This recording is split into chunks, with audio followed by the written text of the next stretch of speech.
প্রতিদিনের বই মেলা।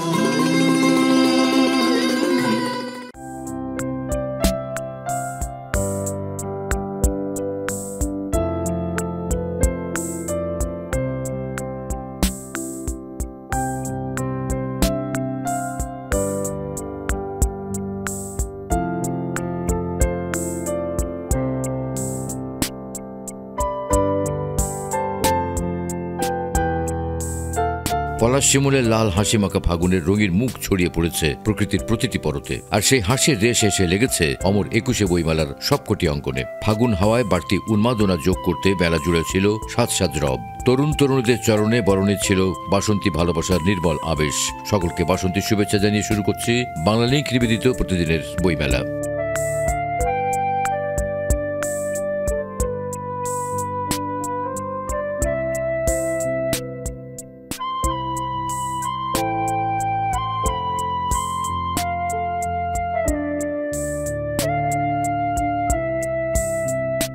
প্রতিদিনের বই মেলা।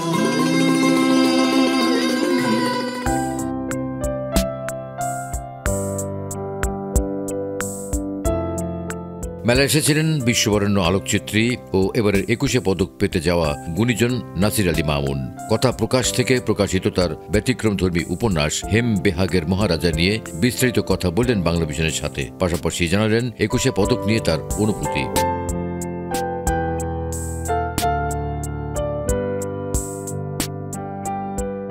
আমি যেহেতু লেখালেখির সঙ্গে জড়িত এবং বিশেষভাবে লেখকদের সাথে জড়িত একজন আলোকচিত্র শিল্পী হিসাবে, কাজেই বইমেলা আমার একটি গুরুত্বপূর্ণ জায়গা যেখানে আমি প্রত্যেক বছর আসি। তা আমার এই বছর বইমেলায় আমার একটি উপন্যাস বের হয়েছে। সেই উপন্যাসের নাম হেম বেহাগের মহারাজা। ওস্তাদ আলাউদ্দিন খাঁ সাহেবের জীবনকে কেন্দ্র করে এই উপন্যাসটি লেখা। আমার এই প্রথম এই ধরনের লেখা। আমি যেহেতু পোর্ট্রেট ফটোগ্রাফার, ফটোগ্রাফিতে যেসব কাজ আমি করতে পারি নাই বা করা সম্ভব হয়নি, আমার মনে হয় যে লেখার মধ্যে দিয়ে সেই কাজগুলি আমি করতে পারি। সেই চেষ্টায় আমার লেখালেখি শুরু করা। ৩টা উপন্যাস লিখেছি আমি, একটা এস.এম. সুলতান, একটা জসিমউদ্দিন এবং একটা উস্তাদ আলাউদ্দিন খাঁ। যে এই উপন্যাসের মধ্যে উস্তাদ আলাউদ্দিন খাঁ সাহেবের ১১০ বছরের জীবনের নানা ঘটনা কিন্তু মোটামুটি উঠে এসেছে। বিশেষ করে তিনি যে এক জায়গা থেকে আরেক জায়গায় পলায়ন করছেন ৮ বছর বয়স থাকতে শুরু করে, সেই ঘটনাগুলো অত্যন্ত চমকপ্রদ, সিনেমাকেও হার মানায়। এই বইটিতে উস্তাদ আলাউদ্দিন খাঁকে আমার মনে হয় যে পরিপূর্ণ পাওয়া যাবে। তার জীবনের প্রায় সমস্ত কাহিনী যেগুলো বিভিন্ন বইতে ছাপা হয়েছে এবং ছাপা হয়নি, সেই কাহিনীর একটা নির্যাস এই বইয়ের মধ্যে আছে। কাজেই পাঠকরা যখন এই বইটি পড়বেন তখন উস্তাদ আলাউদ্দিন খাঁকেই চাক্ষুষ করবে। আজকের এই বইমেলায় এই ২০২৫ সালে আমি অত্যন্ত আনন্দিত এই কারণে যে এই বছর আমি ২১শে পদক পেতে যাচ্ছি। এই ফেব্রুয়ারি মাসের ২০ তারিখে এই পদক প্রদান করা হবে, সেজন্য আমি অত্যন্ত আনন্দিত।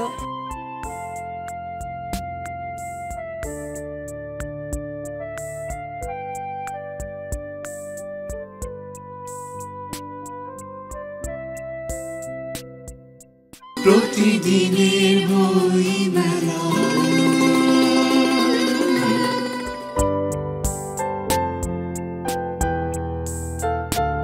মেলায় সাহিত্য কথা প্রকাশনীর সামনে দেখা হয়ে গেল বহুমাত্রিক লেখক শেলী সেনগুপ্তার সঙ্গে। এবার মেলায় প্রকাশিত তার লেখা বই নিয়ে কথা বলেন আমাদের সাথে।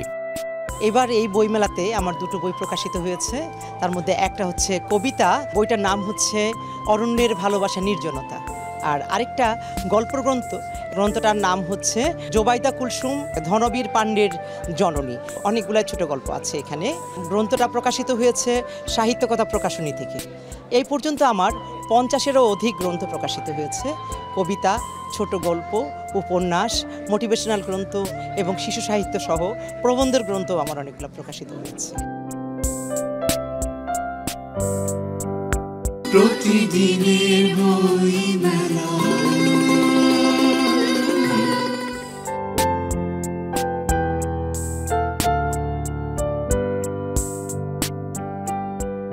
শব্দশিল্প প্রকাশনীর সামনে পেয়ে গেলাম বাচিক শিল্পী ও লেখক শিরিনা বিথিকে। তিনি জানালেন তার বই সম্পর্কে।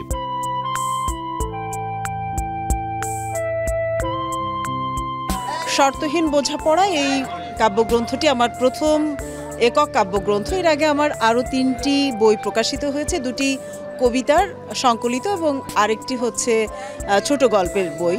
তো সব মিলিয়ে মোট 4টি গ্রন্থ আমার আছে। আর এই গ্রন্থটি নিয়ে স্পেশালি বলতে চাই, এটি আমার একক কাব্যগ্রন্থ, প্রথমবারের মতো 21-এর বইমেলায় প্রকাশ পেয়েছে এবছরই। গত 4 তারিখ থেকে মেলায় আসছে বইটি এবং এটির প্রকাশনা করেছে শব্দশিল্প, এটির প্রচ্ছদ করেছে মোবাশ্বির মজুমদার। আর এই গ্রন্থটি নিয়ে বলার যেটি সেটা হচ্ছে, এর মধ্যে আমার সাধারণত যে বিষয়গুলি থাকে রোমান্টিক কবিতা নিয়েই লেখা। প্রেম, ভালোবাসা, দ্রোহ আছে, মানবতা আছে, দেশপ্রেম আছে এবং সেই সাথে প্রকৃতি তো সবসময় আমাদের মনকে ছুঁয়ে যায়। আর প্রকৃতির সাথে যখন মিশে যাওয়া যায় তখনই কিন্তু কবিতা ভেতর থেকে তৈরি হয়।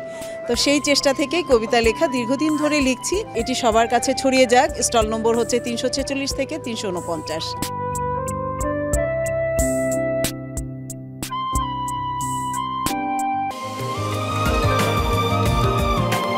দিন বদলে 20 বছরে বাংলালিংক দিচ্ছে 20 জিবি মাত্র 319 টাকায়। প্রতিদিনের বইমেলা।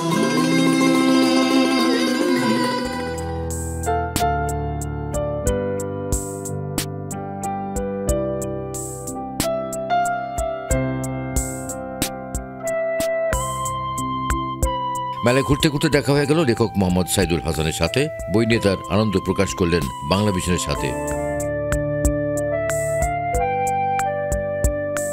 শুধু দর্শক, এবারের বইমেলায় আমার যে গ্রন্থটি প্রকাশিত হয়েছে দেখতেই পাচ্ছেন, তার নাম হচ্ছে অধরা মাধুর্য। অধরা মাধুর্য এটি আমার দ্বিতীয় বই, এবারের বইমেলায় এসছে। এই বইয়ের মন্তব্য বা একটা কথা দিয়েছেন হচ্ছে আমাদের বাংলাদেশের প্রধানতম কবি নির্মলেন্দুগুণ। বইটি উৎসর্গ করেছি আমার সদ্য প্রয়াত মা নূরজাহান বেগমকে এবং সেই সাথে কবি নির্মলেন্দুগুণকে। এই বইটি পাচ্ছেন বাংলা একাডেমি বইমেলায় 198 থেকে 201 নম্বর স্টলে সাহিত্য ভবনে। এর বাইরেও আরও কিছু বই আমার রয়েছে, সেই বইগুলো পাচ্ছেন রামন প্রকাশনীতে, ওখানেও বেশ কিছু বই আমার রয়েছে। এই যে বইটি, এখানে 64টি কবিতা এবং ছোট গল্প রয়েছে, যেখানে নতুন একটা ডাইমেনশনে এগুলোকে স্থান দেওয়া হয়েছে, যার ভেতর দিয়ে আমি এই অধরা মাধুর্য বলতে যেটা বুঝিয়েছি, অধরা যে সৌন্দর্যগুলো এখনও আমার ধরা হয়নি, আমার কাঙ্ক্ষিত যে সৌন্দর্যগুলোকে আমি ছুঁতে পারিনি, সেই সৌন্দর্যের কথাই বলেছি। প্রতিদিনের বইমেলা।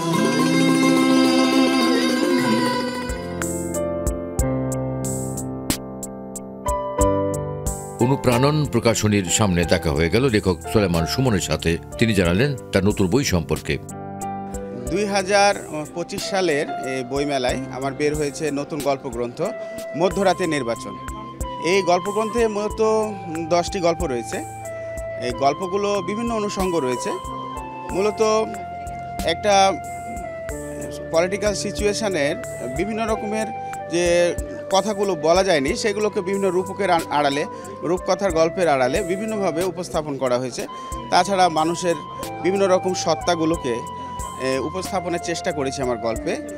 আর কিছু ইন্টারটেক্সচুয়ালিটি আছে, অর্থাৎ পুরনো প্রচলিত গল্পকে বর্তমান সময়ের প্রেক্ষাপট অনুষঙ্গের সঙ্গে মেলায়ে গল্পগুলোকে নতুন করে রিফর্মের বিষয় রয়েছে। আমার গল্পেতে একটু ব্যঙ্গ রসাত্মক বিষয়গুলো থাকে, সঙ্গে মানুষের ভেতরের যে প্রবৃত্তি, আদিম সত্তাগুলো, স্বার্থপরতা, এগুলোকে কিভাবে মানুষ মুখোশের আড়ালে রেখে জীবন বাস্তবতার প্রবাহে জীবনযাপন করে, তাকেও আমি আমার গল্পে তুলে ধরার চেষ্টা করে থাকি।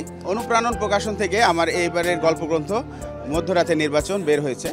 স্টল নাম্বার 695 থেকে 697। আমার এটা হলো 5ম গল্পগ্রন্থ। এছাড়াও আমার মোট 14টি গ্রন্থ রয়েছে।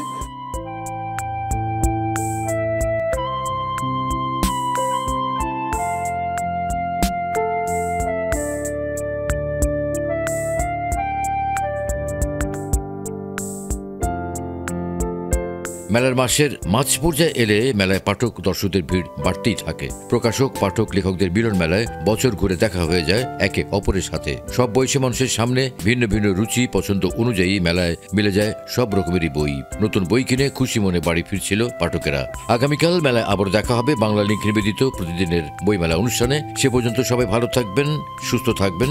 আগামী অনুষ্ঠান দেখার আমন্ত্রণ জানিয়ে বিদায় নিচ্ছি। বই হোক আমাদের নিত্য সঙ্গী।